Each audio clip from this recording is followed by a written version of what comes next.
$50 million, $25 million, $20 million, $10 million. These are the bounties the US has placed on various people it has wished to capture in recent years. But the new record, a historic $50 million, was set for Venezuelan President Nicolas Maduro, with Washington doubling the previous $25 million it had set in January.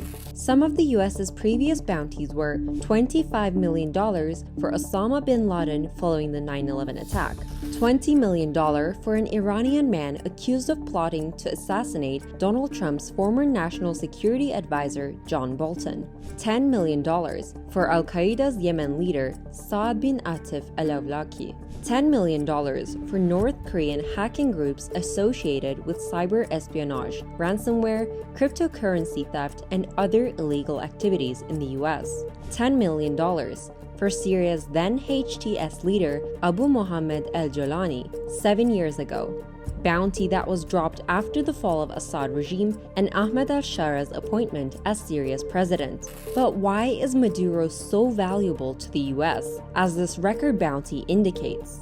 He is one of the largest narco-traffickers in the world and a threat to our national security.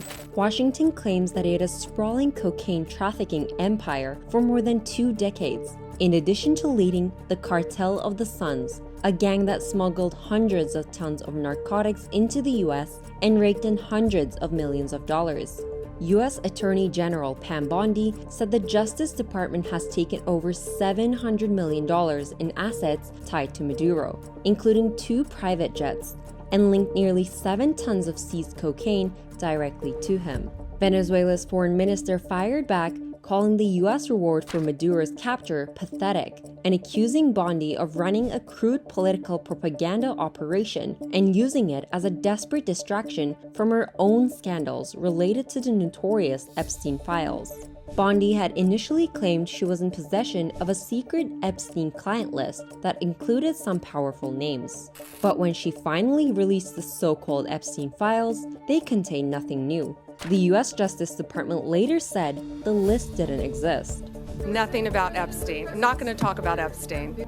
Ties between Washington and Caracas have been steadily worsening for years. The U.S. government has refused to recognize Maduro, who has been in power since 2013, as Venezuela's legitimate president, citing what the State Department described as a deeply flawed 2018 election. The 62-year-old president, once a bus driver and trade union leader, could face life in prison if brought to trial and convicted in the U.S. When indicted in March 2020, he dismissed the allegations on federal charges of narco-terrorism and conspiracy to import cocaine as spurious and false.